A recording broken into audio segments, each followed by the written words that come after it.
Israel के पहले राजा का नाम शाऊल था। राजा शाऊल ने परमेश्वर की आज्ञा नहीं मानी। इसलिए परमेश्वर ने शमूएल नबी से कहा, यिशै नाम का एक आदमी ढूंढो, उसके बेटों में से एक नया राजा बनेगा। शमूएल ने बैतलहम में जेसी को पाया। उसने जेसी के 7 बेटों को देखा। वे सुंदर और मजबूत दिख रहे थे।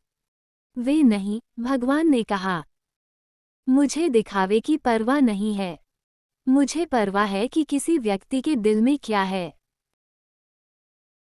यिशै ने अपने सबसे छोटे बेटे दाऊद को बुलाया, जो खेतों में भेड़ चरा रहा था।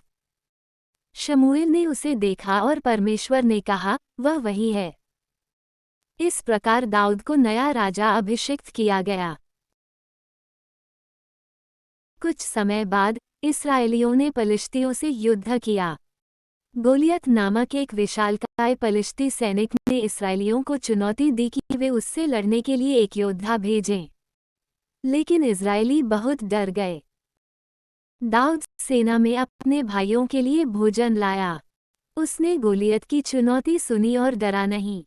दाऊद ने पूछा, उसने परमेश्वर की सेना को चुनौती देने की हिम्मत कैसे की?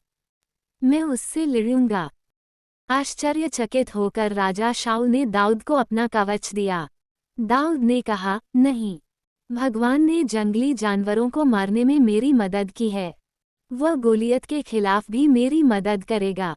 दाऊद ने 5 पत्थर और एक गोफन लिया। क्या मैं कुत्ता हूँ? गोलियत दहाड़ा, तुमने इस लड़के को मुझसे लड़ने के लिए भेजा है। तुम्हारे पास भाला है, डेविड ने कहा, लेकिन मेरे पास इस्राएल के परमेश्वर की मदद है। दाऊद ने गोफन में पत्थर डाला और उसे फेंका।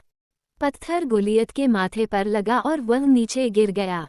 इस्राएलियों ने पलिश्तियों को हरा दिया। परमेश्वर की मदद से दाऊद एक नायक था। तो हेलो दोस्तों, इस कहानी से आपने क्या सीखा है? कमेंट में ज़रूर बताएं।